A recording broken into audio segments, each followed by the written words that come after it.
Professor of Ecology at the Indian Institute of Science. Professor Ravi, thank you for your time. Are temperatures especially hotter this year compared to other years? I think every year records are being broken. So maybe in the coming years, it will be hotter than what we have seen in the recent few years. So what can be done to combat the worst effects of the heat? I mean, we see wildfires and we seem to report on it as a news channel almost every other day somewhere in the world, including at the extremities where it's supposed to be cooler. There are two things. One, of course, we can do short-term measures, which many governments are doing.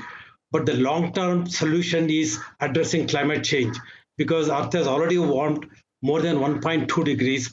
And in the coming decades, in the coming years, it will become even hotter. So we need to really go by the Paris Agreement, reduce the greenhouse gas emissions.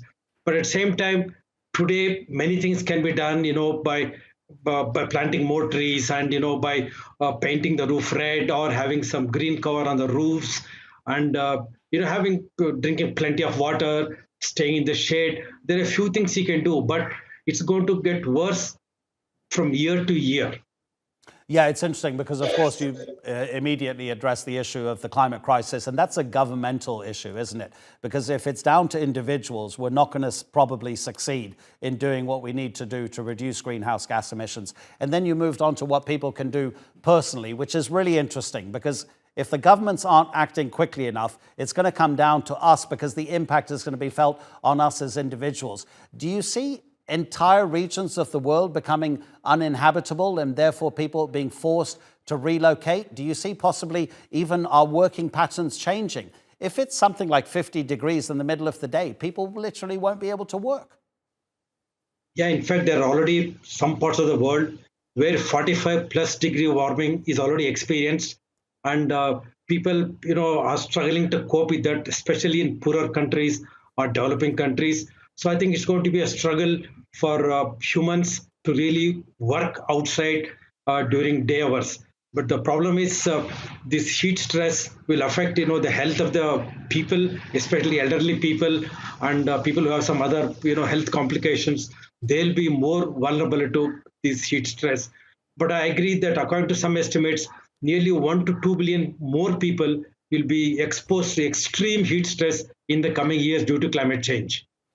I've been listening to a radio series about the chemistry of our planet from when life, even before it first appeared on Earth. And every single scientist in that series is asked about whether they think it's actually too late to save the planet.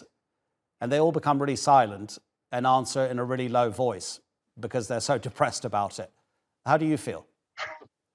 No, I don't want to feel so depressed. It's going to be a challenge, but we know the solutions to address climate change, to address deforestation, to address forest fire. We know the solutions. We need the commitment and the resources and citizens' participation. All the three you need. Professor Ravindranath, thank you so much indeed. So really appreciate your time.